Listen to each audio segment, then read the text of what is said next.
Mateo capítulo 9. Vamos a ver desde los versos 9 hasta el 13.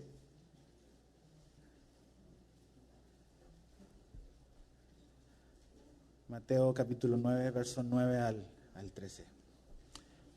Dice así: Pasando Jesús de allí vio a un hombre llamado Mateo, que estaba sentado en el banco de los tributos públicos, y le dijo: Sígueme.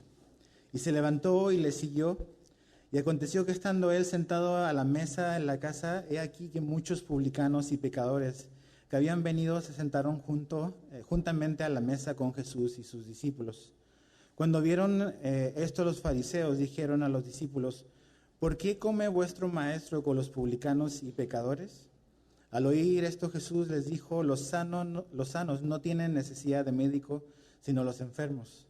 Id pues y aprended lo que significa: misericordia quiero y no sacrificio, porque no he venido a llamar a justos, sino a pecadores al arrepentimiento. Entonces, Señor, te pedimos que tú continúes obrando en nuestros corazones y que nos permita, Señor, ver lo que significa el Evangelio y lo que significa que tú nos hayas llamado y quién eres tú y quién éramos nosotros. Entonces, háblanos, Señor, en el nombre de Jesús. Amén.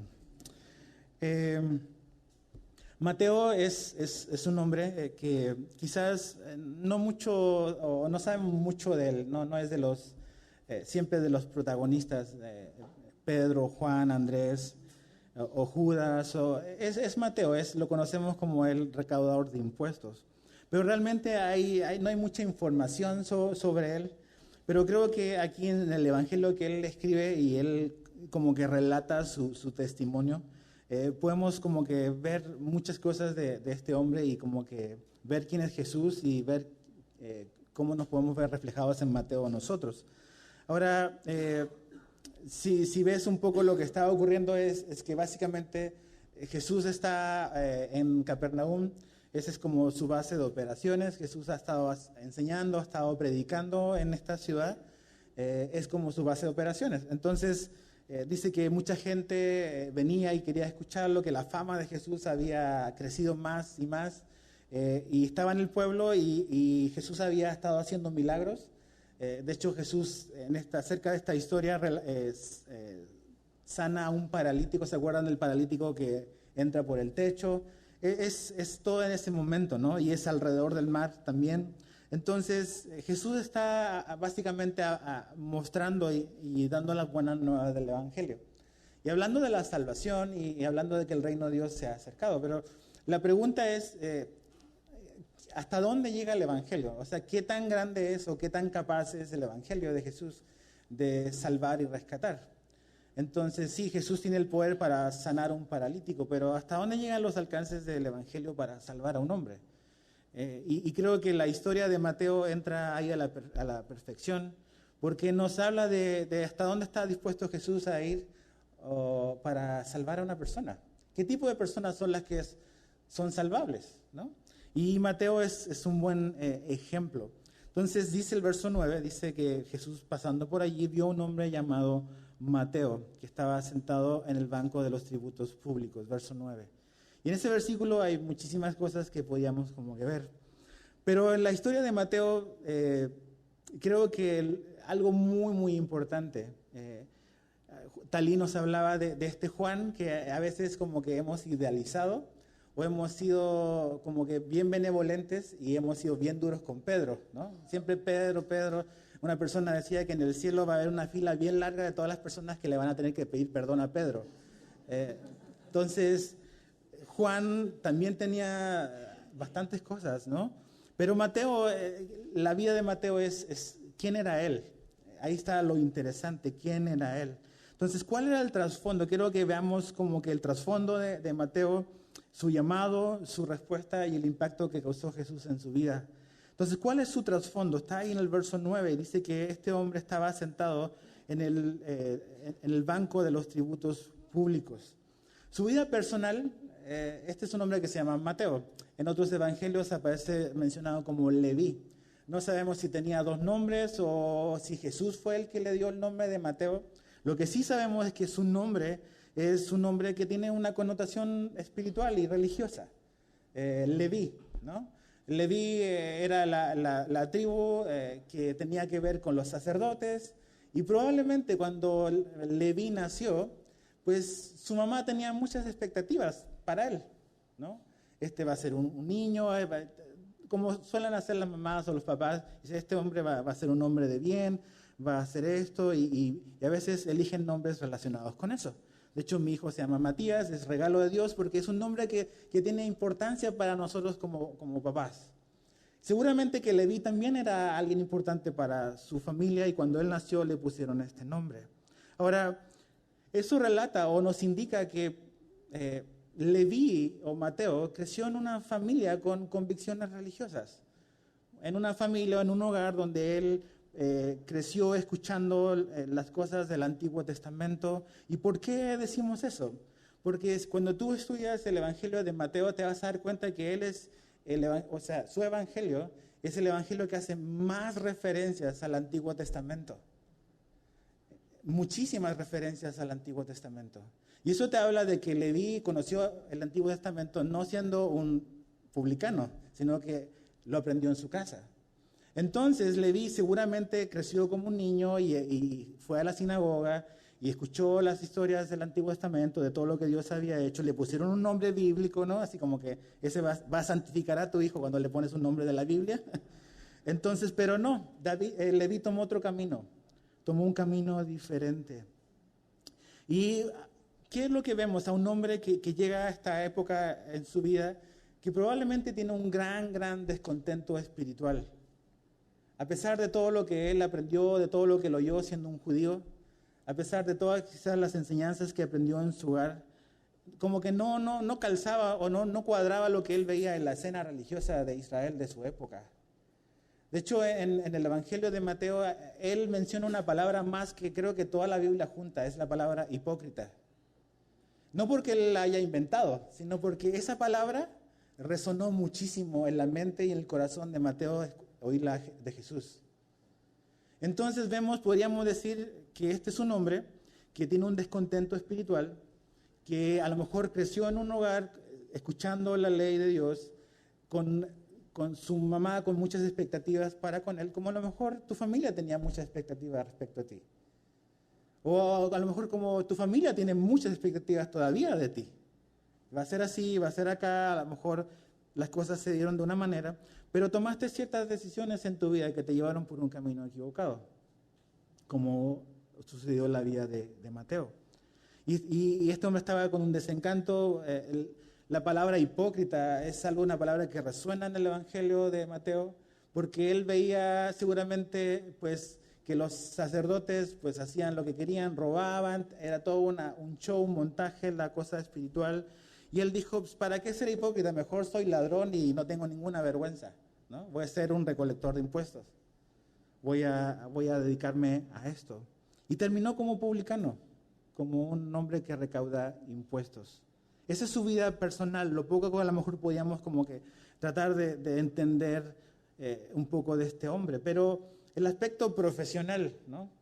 El aspecto laboral, ¿qué era lo que él hacía? Era realmente algo muy digno de observar. Un recaudador de impuestos era una persona que básicamente trabajaba para el gobierno o el imperio invasor, ¿no? Entonces, básicamente los romanos lo que hacían era, ellos como que vendían o licitaban la posibilidad de recaudar impuestos. Los romanos tenían una tarifa por diferentes zonas de Israel. Entonces, si tú ganabas, eres un contratista, un empresario, te hacías de la licitación, pagabas y tú sabías que los romanos te pedían cierta cantidad de dinero.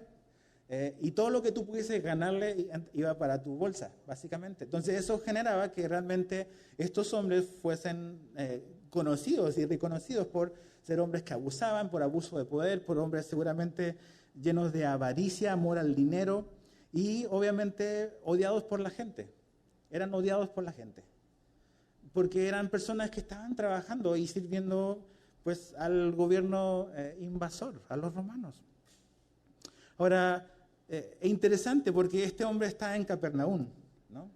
Está sentado ahí en un lugar donde probablemente lo que ocurría con Levi o con Mateo es que a veces pensamos que quizás él era como si trabajara en el SAT, ¿no? La gente que nos encanta. Entonces, nunca los recaudadores de impuestos han sido muy populares a lo largo de la historia. Creo que nunca lo serán. Y si trabajas en el SAT, perdón, mi amigo, nada personal.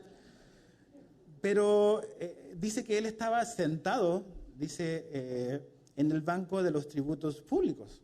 Entonces, como que medio investigando un poco qué podía hacer eso. Y los historiadores dicen de que habían diferentes hombres que recaudaban impuestos.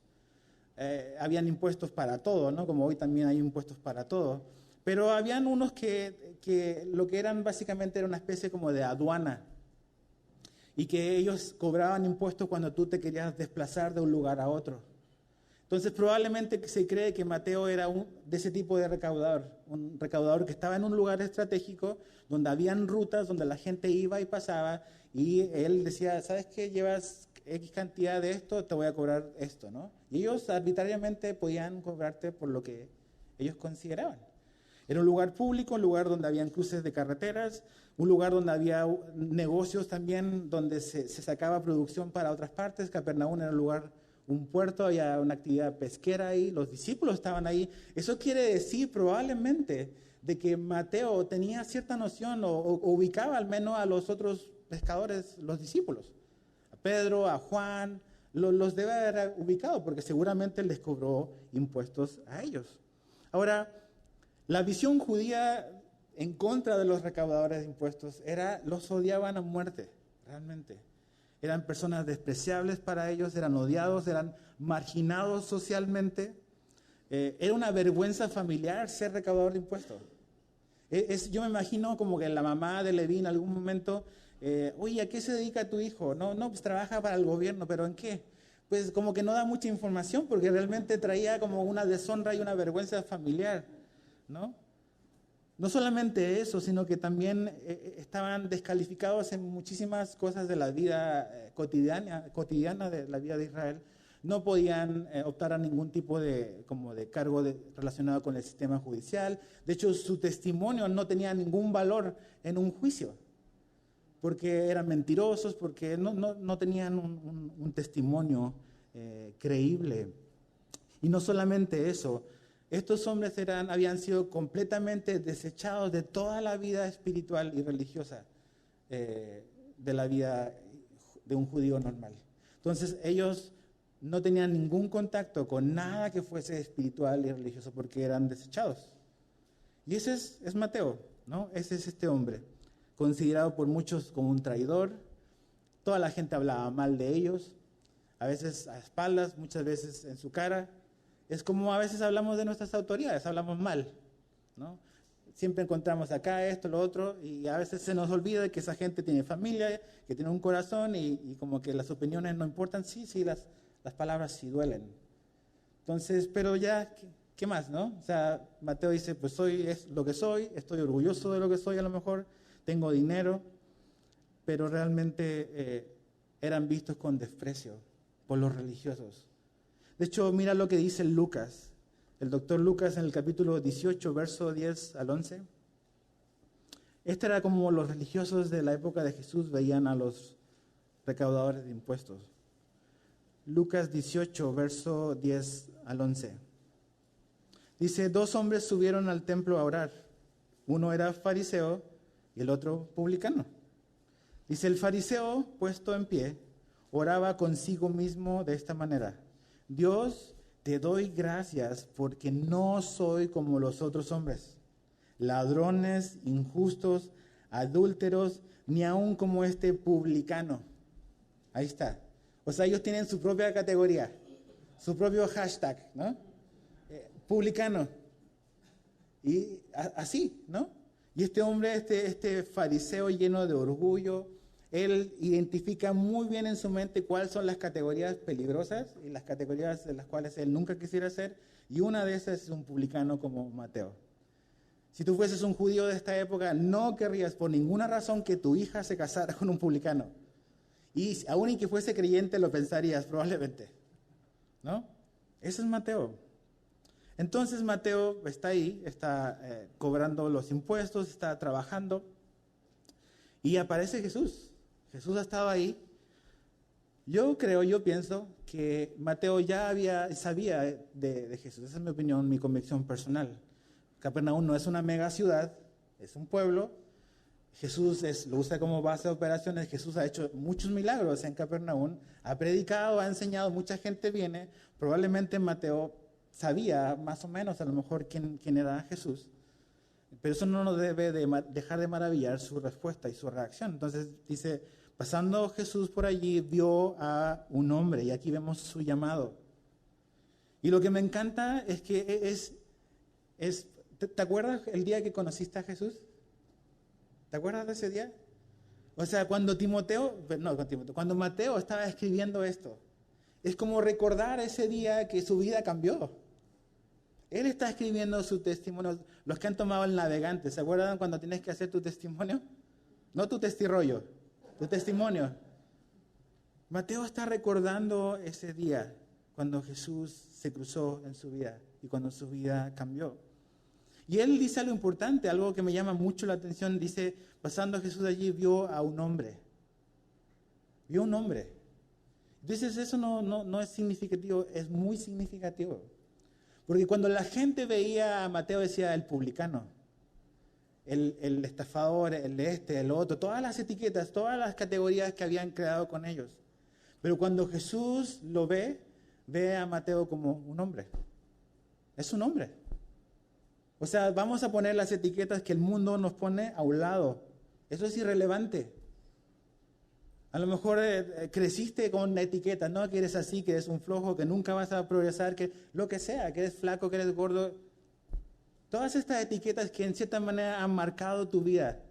Y a lo mejor hasta incluso las hemos usado como una excusa para hacer cosas que no debíamos de hacer. Pero cuando Jesús pasa por ahí, Jesús ve a Mateo por lo que es un hombre. Es un hombre que necesita escuchar a Jesús. Es un hombre que necesita encontrarse con Jesús. Yo no sé cuál ha sido tu trasfondo. A lo mejor creciste en la iglesia, a lo mejor estás aquí porque te obligaron, a lo mejor tu familia tiene expectativas de ti, a lo mejor eres crítico de la iglesia y dices, no, está lleno de hipócritas, a lo mejor como Mateo en algún momento.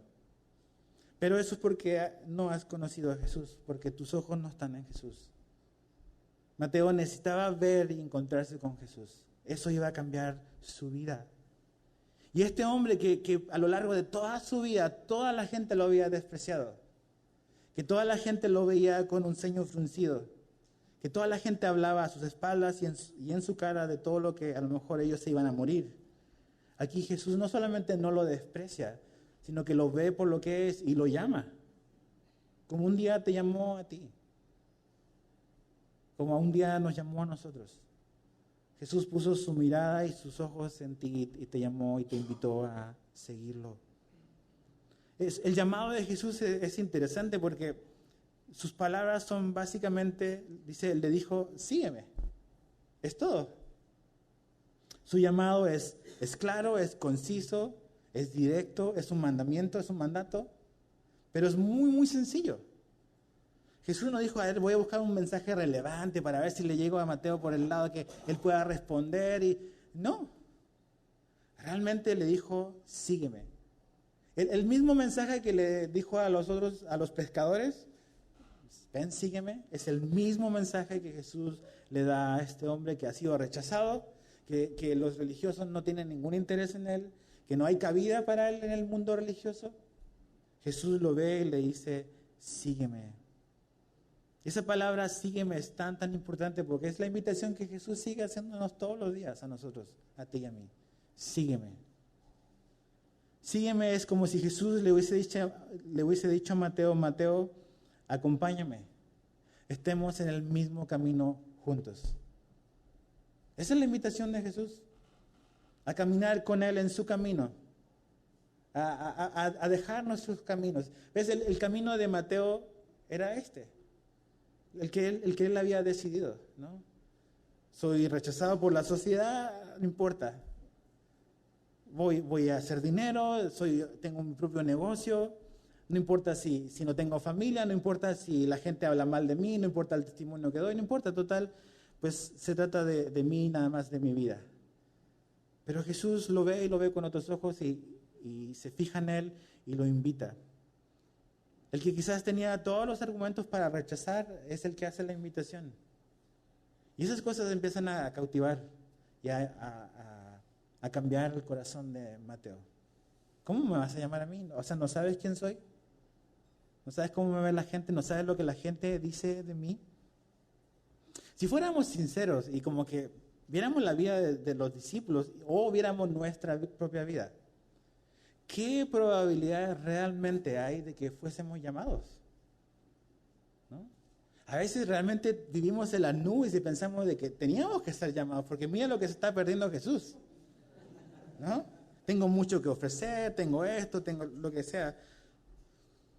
Pero realmente Mateo estaba dentro de las probabilidades de ser elegido. No. ¿Estabas tú dentro de las probabilidades o de las probabilidades de que la gente decía, no, seguro él tiene la vida así como para... No. Pero Mateo fue llamado por Jesús. Mateo no era el popular de la gente, era el odiado de la gente, era el despreciado, era el desechado. No era la elección obvia. Pero aún así Jesús lo vio. Entonces, cuando vemos y examinamos nuestra vida y empezamos a decir, no, sí, Jesús me eligió y me llamó porque realmente he vivido una vida pues decente, tengo un buen trabajo, tengo una familia y soy esforzado y como que trato de hacer las cosas bien. Cuando pensamos de que es por eso, de que Dios nos llamó y nos eligió, no hemos entendido lo que significa la gracia. Porque tenemos una percepción equivocada y distorsionada de nosotros, de quiénes somos realmente. Mateo yo creo que creció ya con un corazón cínico, de todo lo que él había escuchado, de lo que decían de él, y pues ya realmente ya la opinión de los demás quizás ya no importaba. Pero las palabras de Jesús retumbaron en su corazón, como a lo mejor un día retumbaron en tu corazón. Las palabras de Jesús eran diferentes y su invitación era, ven, sígueme. Es claro, no hay como una confusión, es sígueme. Es directo, es claro y es un mandato. Jesús hoy nos sigue llamando a lo mismo, hombres, a caminar con Él, a tomar su camino, a abandonar nuestro camino y a caminar con Él su camino. No es que Él venga y camine y que yo lo convenza de que se vaya por mi lado, sino que Él viene y me llama a que yo me vaya por su lado. Es como una encrucijada. Este es el día de la encrucijada para Mateo, el llamado. Ahora, lo sorprendente de Mateo es su respuesta. Su respuesta. ¿Cómo respondió Mateo? ¿No? Es déjame lo pienso, o voy a sacar cuentas si me conviene o no, o qué tanto va a afectar mi negocio, o qué va a decir la gente de mí. Fíjate, dice que le dijo Jesús, sígueme. ¿Y cuál es la respuesta de Mateo? Y se levantó y le siguió. Ahí, así. Ahora, yo no sé, veo a Mateo y veo un poco como que un hombre que no quiere llamar mucho la atención. O sea, está relatando su conversión. Pero es interesante cuando ves lo que Lucas dice de él. Cuando ves el mismo relato de Lucas, Lucas dice, y dejándolo todo, se paró y le siguió. Dejándolo todo. Dejándolo todo. Piensa en eso, dejándolo todo. ¿Qué has tenido que dejar tú? ¿O qué has dejado tú? La respuesta de Mateo fue inmediata. Inmediata. Piensa un poco en esto. Lo que está haciendo o lo que va a hacer Mateo aquí es básicamente quemar sus naves. ¿Por qué? Porque tú ves a los otros discípulos cuando Jesús los llama, dice que dejaron sus redes y siguieron a Jesús. Los ves después de que Jesús resucita, que muere, vuelven a pescar. Los pescadores tenían sus barcos ahí y Juan tenía el negocio de su papá. Podían volver y volvieron un rato a pescar. Pero Mateo no puede hacer eso. Mateo dice, yo dejo esto y yo estoy en la lista negra de los romanos ahora. Ya, o sea, mi chamba la pierdo. O sea, ya no hay posibilidad de que si esto no funciona, pues voy a volver y voy a pedir perdón a ver si me... No. Se busca otro que reemplace a Mateo así. Y queda en la lista negra de los romanos. O sea, este no sirve. Entonces, cuando vemos que la respuesta de Mateo es así, es inmediata, sin la posibilidad de considerar un regreso, porque ya no va a ser posible para él regresar a su vida pasada. Es así, o sea, dices, voy a seguir a Jesús, pero por si no resulta, todavía tengo esto otro. Voy a seguir a Jesús, pero si no me resulta como yo pensaba, puedo volver a esto otro. Para Mateo no había regreso atrás. ¿Para ti hay regreso atrás? Todavía hay cosas que dicen, no, pues a lo mejor hay un plan B por si esto no funciona. Para Mateo no había un plan B. Ahora, tú dices, ¿cómo tan así? O sea, Jesús le dice, sígueme y dejó todo. Probablemente Mateo había escuchado lo que Jesús estaba diciendo o había dicho en Capernaum. Pero aún así no debe de dejar de asombrarnos su respuesta inmediata. ¿Quiere decir de que Mateo tenía todas las respuestas que él necesitaba? No. Pero tenía la respuesta que él andaba buscando y que él necesitaba en ese momento. Vio en Jesús algo. Las palabras de Jesús retumbaron en su corazón y en su mente de una manera muy diferente. ¿Tenía respuestas? Claro. ¿Preguntas? Claro que sí. ¿Tienes tú muchas preguntas? Claro que sí. ¿Hay muchas preguntas a lo mejor sin resolver todavía en tu vida, en mi vida? Claro que sí.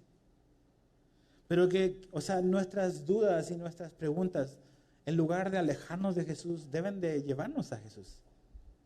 Jesús es quien tiene las respuestas que necesitamos.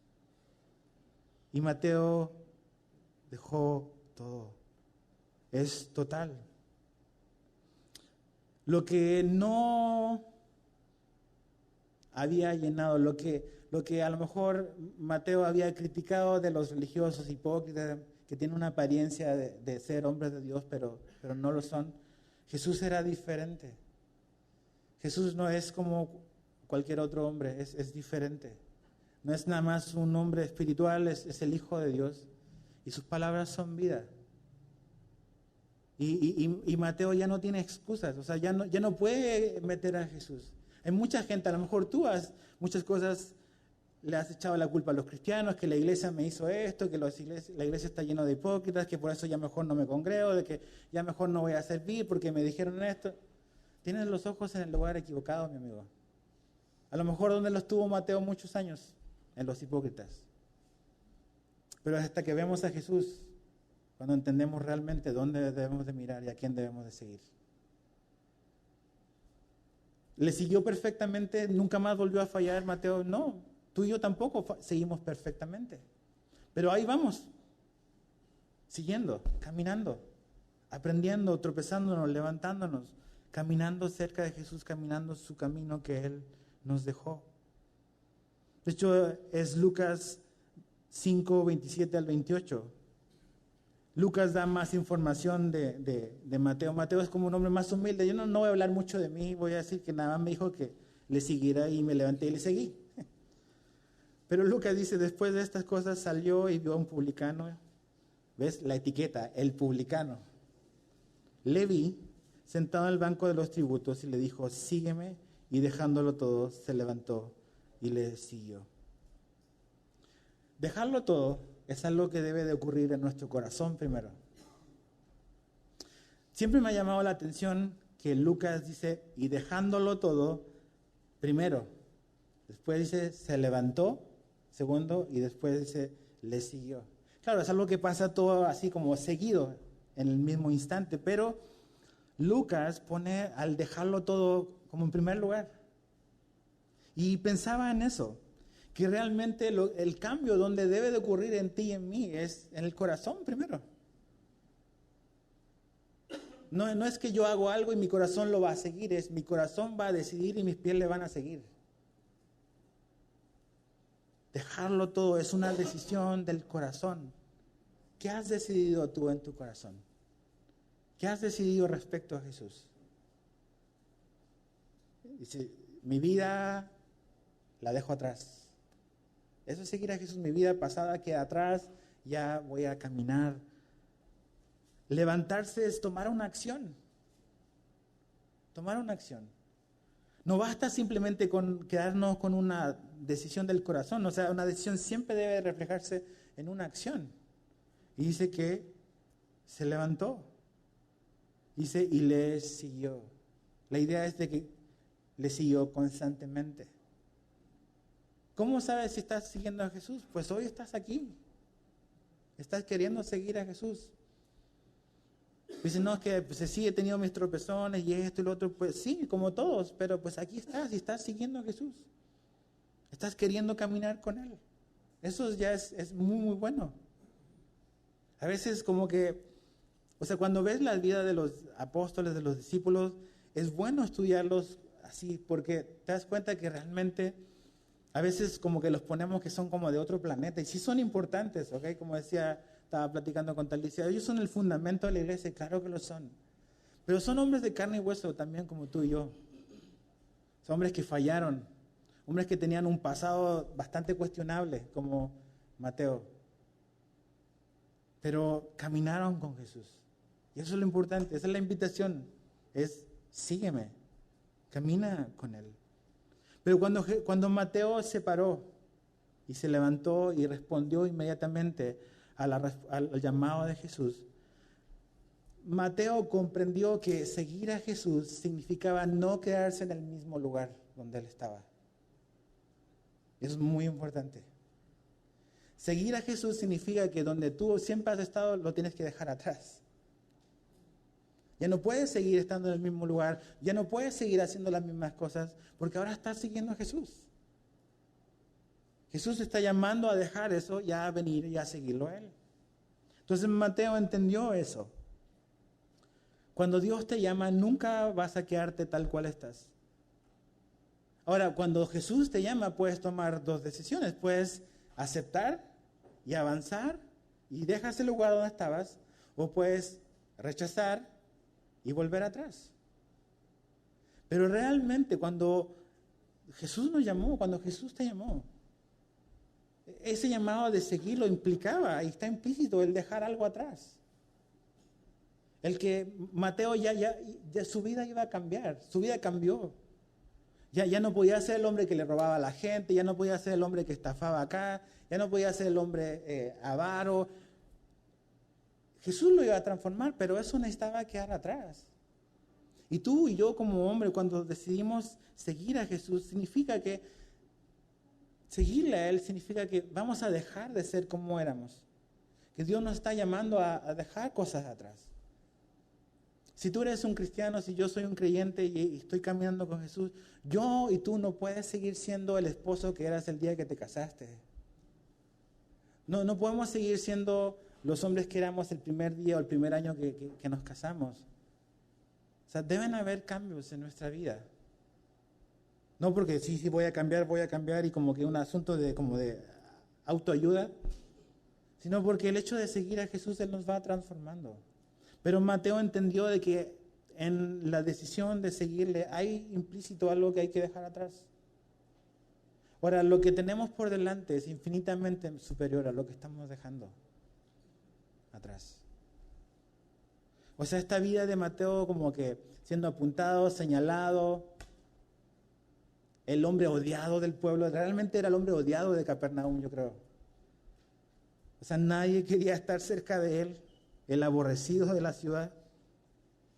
Pero Jesús lo vio con otros ojos, como Jesús te vio a ti. Mateo era lo que la gente decía hacer. Pero su vida cambió. Su vida fue transformado.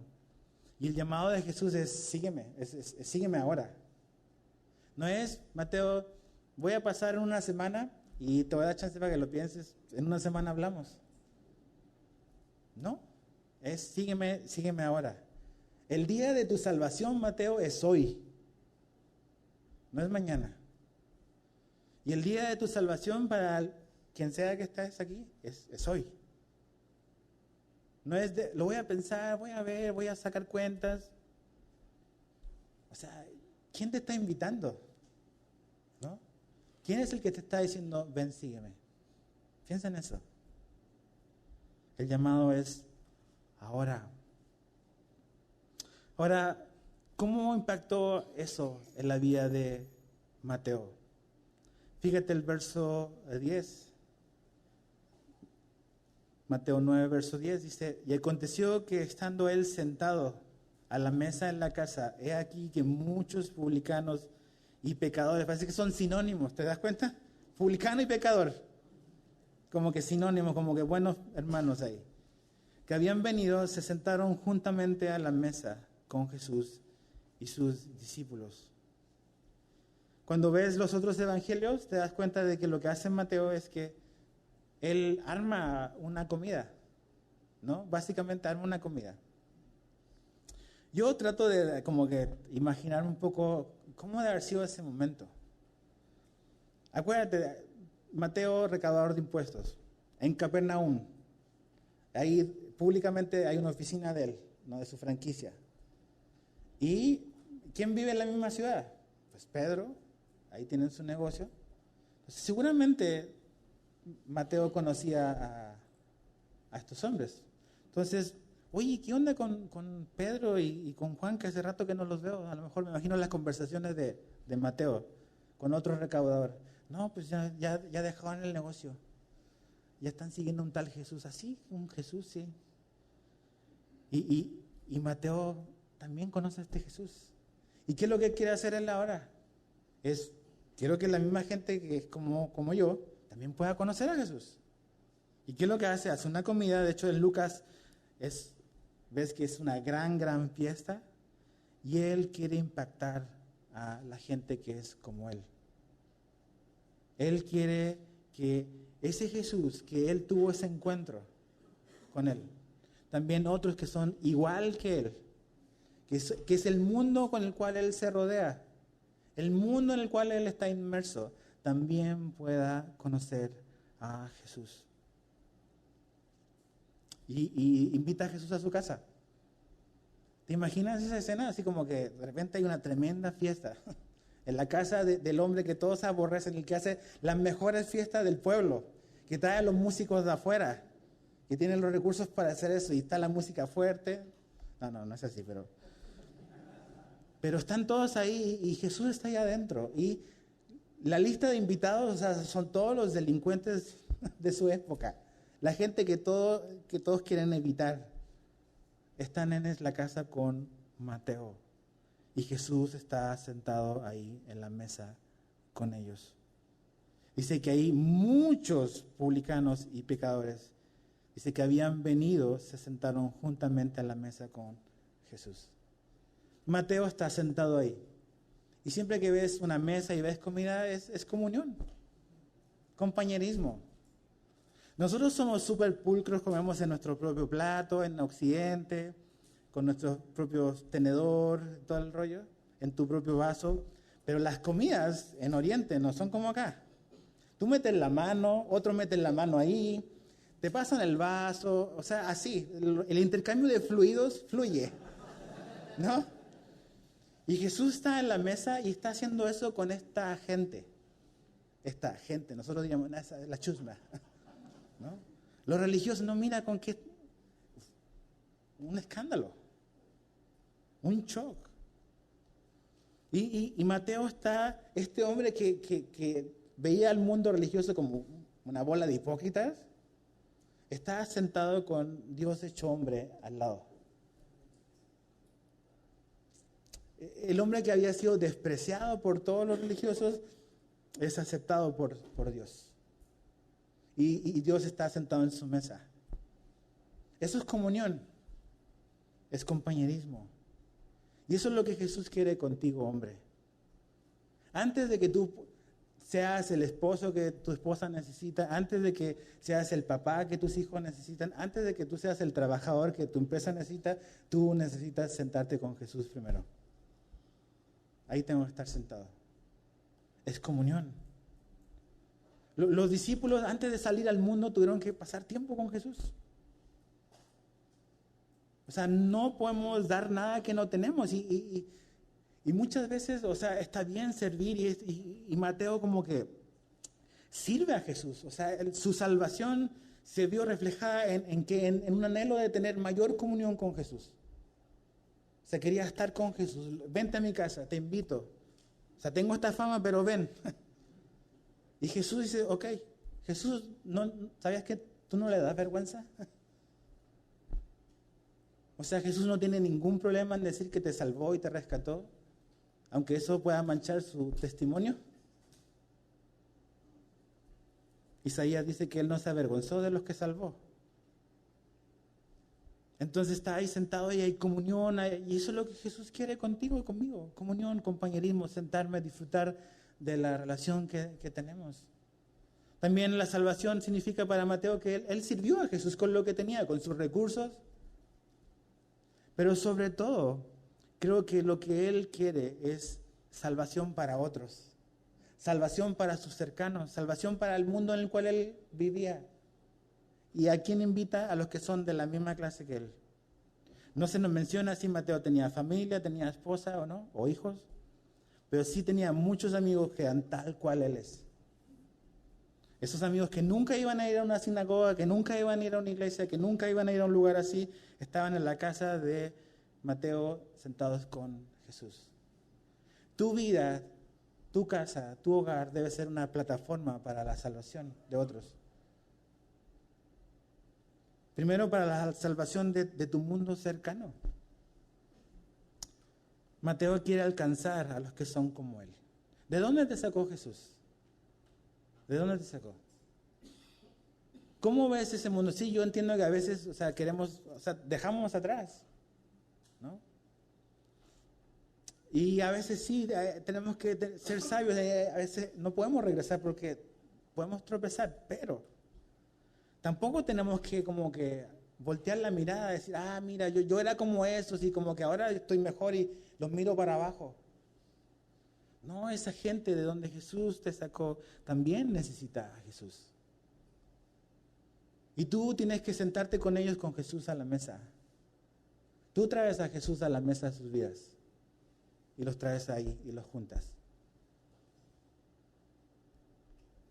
No veamos como, mi horrible pasado, sí, era muy horrible. Pero en ese mundo pasado hay mucha gente que, como Mateo, todavía puede y necesita oír de Jesús. Entonces Mateo quiso alcanzar a otros como él. Su casa es un lugar para salvación. Tu casa necesita salvación. Como hombre necesitas recordar eso. Los tuyos, los más cercanos tuyos, es tu esposa, tus hijos. Ellos necesitan también salvación. Necesitas tú traer a Jesús a la mesa. Con mi esposa decidimos que obviamente no siempre lo podemos cumplir, pero dijimos, ok, es importante que nuestro hijo pueda escuchar las buenas nuevas de Jesús, escuchar el Evangelio, pero no lo vamos a hacer de una manera más divertida, lo vamos a hacer alrededor de la mesa cuando comemos. No vamos a tener nuestro tiempo devocional así, donde siéntate, saca tu libreta y anota. No, vamos a platicar de las cosas espirituales alrededor de un buen plato de comida. Siempre la buena comida prepara el corazón. Y tratamos de que Jesús se sienta ahí y nos enseñe y podamos como que aprender. Eso es lo que tu familia necesita. Pero tú necesitas encontrarte con Jesús primero. Tú no le puedes dar a tu familia algo que tú no tienes. Algo que yo no tengo. Y Mateo dice, no, yo quiero a Jesús, Jesús es mío, yo soy de Él, pero yo esto que yo tengo también lo quiero para mis amigos. También lo quiero para ellos. Mateo expuso a sus amigos a Jesús y los puso frente a Él. Tu vida es un testimonio de lo que Jesús puede hacer. O sea, este hombre que era el hombre aborrecido, el hombre desechado. Así a lo mejor como eras tú, a lo mejor tú fuiste un niño que creció en una familia cristiana y viste malos ejemplos, malos testimonios. Necesitas ver a Jesús. Y es a Jesús a quien debemos de reflejar. O sea, Él nos amó así. Él se ha sentado con nosotros, a pesar de quienes somos. Lo increíble del amor de Jesús para ti y para mí es que no es que Él no sabe quiénes somos, es sabiendo todo lo que Él sabe de nosotros. Él nos ha llamado a tener comunión con Él. Sabiendo quiénes somos y quiénes éramos, Él nos ha encomendado, como decía Talía, una familia. Sabiendo cómo somos, Él nos encomendó un ministerio. Y este hombre que había sido desechado y que nunca aparecía en ninguna lista de los probables, no solamente fue llamado por Jesús, fue un apóstol y escribió un evangelio, de los primeros evangelios. Quizás el evangelio que más usaron en la primera época, Mateo. Y Mateo se encarga de reflejar a Jesús como el rey. El rey. ¿Es Jesús el rey de tu vida? Mateo tenía otro rey antes, era él, era el dinero, era el negocio, hasta que conoció a Jesús. Pero fíjate el verso 13. Nada más quiero un detalle. El verso 13 dice, id pues y aprended Jesús. Los religiosos se enojan, se escandalizan que Jesús está comiendo con Mateo y en la casa de Mateo. Y Jesús le dice, id pues y aprended lo que significa misericordia quiero y no sacrificio. O sea, como Jesús le dice, muchachos, tienen tarea, háganla en la casa. Vayan y lean su Biblia. Y Jesús cita el Antiguo Testamento. Cuando tú ves los relatos paralelos de esta historia, es Mateo el único que la menciona, lo que Jesús citó.